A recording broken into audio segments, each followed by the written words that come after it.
आप सभी को जय श्री श्याम। कैसे आप उम्मीद करते हैं सब अच्छे होंगे। प्रेमियों, आज की वीडियो का टॉपिक है कि खुद से खुद के शरीर का बंधन कैसे करें ताकि कोई भी गंदी शक्ति ना तो हमारे घर में ना ही हमारे शरीर में प्रवेश कर पाए। तो सबसे पहले यहाँ सवाल उठता है कि बंधन करना क्यों है। इसलिए करना है क्योंकि आजकल किसी की तरक्की देख के कोई भी खुश नहीं है। हमारे ही घर के लोग, हमारे ही परिवार के, रिश्तेदारी के या कोई हमारा ही क्लोज फ्रेंड हमारे ऊपर कोई क्रिया करवा देता है और हमें पता भी नहीं चलता। कुछ पीने को दे देता है, कुछ खाने की चीज़ों में मिला देता है, कोई कुछ भी कर देता है। तो उसके लिए हमें अपने घर की और अपने शरीर की प्रोटेक्शन खुद करनी पड़ेगी, दूसरा कोई नहीं कर सकता।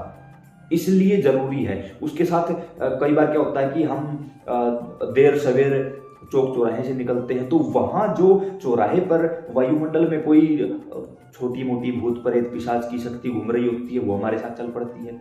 कई बार क्या होता है कि हमें अंतिम यात्रा में शामिल होना पड़ता है तो वहां से कोई ना कोई नेगेटिविटी आ जाती है। कई बार किसी ऐसी जगह पर जा रहे हैं, किसी ऐसे तीर्थ पर जा रहे हैं जहां कोई ना कोई नेगेटिविटी होती है, वो हमारे साथ चल पड़ती है। इन सबसे बचने के लिए, और ज्यादातर लोग क्या गलती करते हैं, आज इस चौकी पर गए, कल उस चौकी पर गए, परसों उस चौकी पर गए। क्यों जाते हैं वो पता है? हमारे घर का इलाज हो जाए।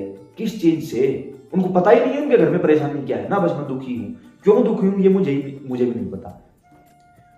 एक चौकी पर गए, अगर जाते ही वो व्यक्ति उसके सर पे हाथ रख के बोल दे, जा तेरा काम कर दिया, अब तुझे कोई परेशान नहीं कर सकता, तो मैं मानूं कि वो सच्चा गुरु है, अन्यथा मैं नहीं मानूंगा।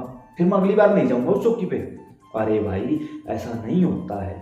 डॉक्टर की दवाइयां भी धीरे धीरे असर करती हैं, थोड़ा सा समझो इस बात को। किसी भी चौकी से, दरबार से जुड़ना चाहते हो, किसी भी भगत से, किसी भी साधक से, किसी भी गुरु से जुड़ना चाहते हो तो परमानेंट यकीन करके एक जगह स्थिर हो जाओ। एक जगह रहोगे, ठाकुर जी स्वीकार कर लेंगे। आज इस चौकी पर गए हो ना, मजा नहीं आया, दूसरी पर ना, तीसरी पर ना, अब मान के चलो आप 10 चौकियों पे गए हो। जाते ही एक साधारण इंसान क्या गलती करता है, मान के चलो मेरे पास आए हो, मैंने ये दरबार लगाया है, आते ही माथा रखोगे। अब इस दरबार को मैंने अपनी शक्तियों से कील रखा है। जैसे ही आपके घर का कोई पितृ या आपके ऊपर किसी देवी देवता की कृपा है वो आपके साथ आई है, मुझे पता चल जाएगा, मेरी शक्तियां बता देंगे इसके पास क्या है। या तो आप यहां माथा रखोगे तो आप अपनी शक्तियां यहीं छोड़ जाओगे, या फिर मैं आपके सर पे हाथ रख दूंगा, या मैं आपके थर्ड आई को स्पर्श करूंगा और आपकी शक्तियों को उतार लूंगा।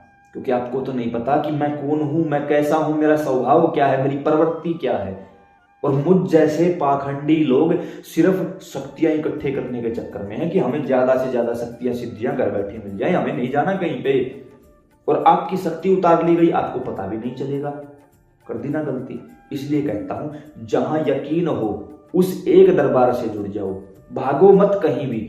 एक दरबार से जुड़ जाओगे, कोई भी दरबार ऐसा नहीं है संसार में जो एक बार में आपका काम कर दे।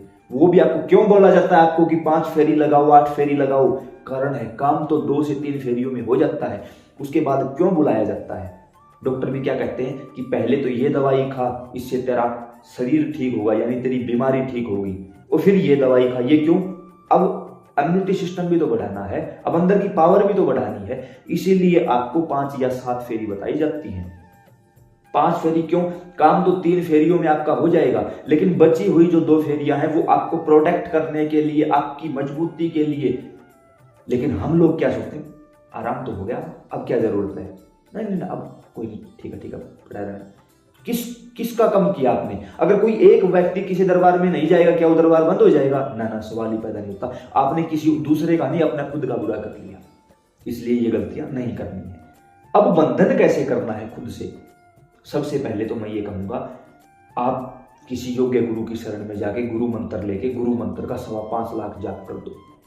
गुरु नहीं है, कोई सामने नजर भी नहीं आ रहा, तुम त्रिभुवन गुरु वेद बखाना, भगवान शिव गुरुओं के भी गुरु, शिव महागुरु, उनकी शरण में जाइए, उनको गुरु बना लीजिए। भगवान शिव को गुरु कैसे बनाना है वो वीडियो हमने डाल रखा है, यूट्यूब पर सर्च करो। ऐसे मूर्ख लोग हैं, नीचे कमेंट में लिखेंगे अब भगवान शिव को गुरु कैसे बनाएं। अरे कमेंट में मत लिखो भाई, यूट्यूब पर जाओ, वहां लिखो, सर्च करो भगवान शिव को गुरु कैसे बनाएं, अशोक कुमार वीडियो, ऐसा लिखो।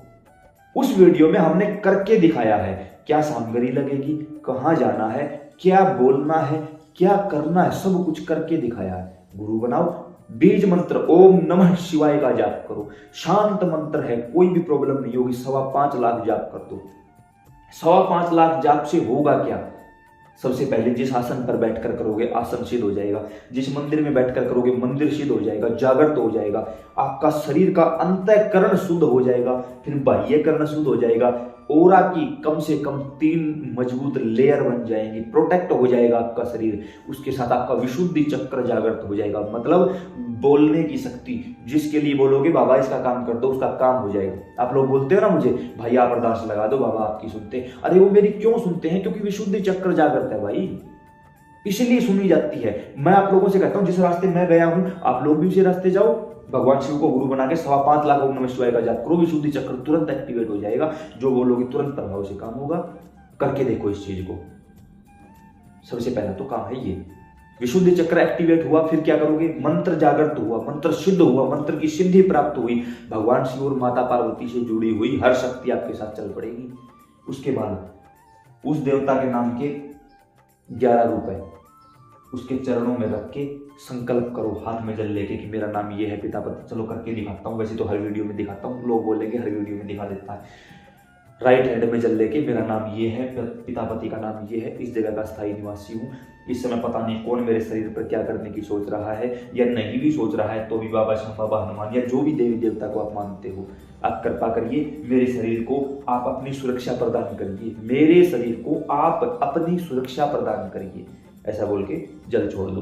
11 रुपए उस देवता की शरण में रख दो, 24 घंटे यहीं रखे रहने दो इन 11 रुपए को। उसके बाद इसी देवी देवता के नाम से प्रसाद घर में ही बांट कर खा लो, आपके शरीर के ऊपर कवच लग जाएगा। गुरु हैं आपके, गुरु के पास जाओ, गुरु से कहो कि मेरे शरीर पर कवच लगा दो। गुरु जिस भी शक्ति के साधक होंगे वो अपनी शक्तियों के द्वारा आपके शरीर को प्रोटेक्ट कर देंगे, कवच लगा देंगे आपके शरीर पर भी और आपके घर पर भी। उसके साथ ये है मौली। मान के चलो आपने ओम नमः शिवाय मंत्र सिद्ध किया है, तो यहाँ बैठकर जैसे संकल्प लिया था, संकल्प लेकर भगवान शिव और माता पार्वती को बताओ कि मैं आपके ओम नमः शिवाय मंत्र से, या जो भी मंत्र आपने सिद्ध किया उस देवता को बताओ दीपक जलाकर कि इस सिद्ध मंत्र से अपने लिए और अपने परिवार के लिए धागा बनाने जा रहा हूं, कृपा करिए और अपनी शक्तियों को इसमें विराजमान कर दीजिए। अब बोलिए ओम नमः शिवाय, फूंक मारिए। फिर इसके ऊपर आपको एक गांठ लगानी है, ये देखो, ये एक गांठ। फिर बोलो ओम नमः शिवाय, फूंक मारो, दूसरी गांठ। ऐसे करके आपको 11 गांठ लगानी है। जिस भी देवी देवता के मंत्र को आपने जपा है, ऐसे करके आपको 11 गांठें लगानी है। जब लगे 11 गांठ लग चुकी है, तब इसको यहां से आप अलग कर लो इस मोदी से। ये हमारे पास धागा तैयार, 11 गांठ लगा के ये बड़ा हो जाएगा। अब इसे अपने हाथों में लेके उस देवी देवता से प्रार्थना करो, भगवान शिव, माता पार्वती, इस मंत्र से 11 बार फूंक लगा के और ये धागा तैयार किया गया है।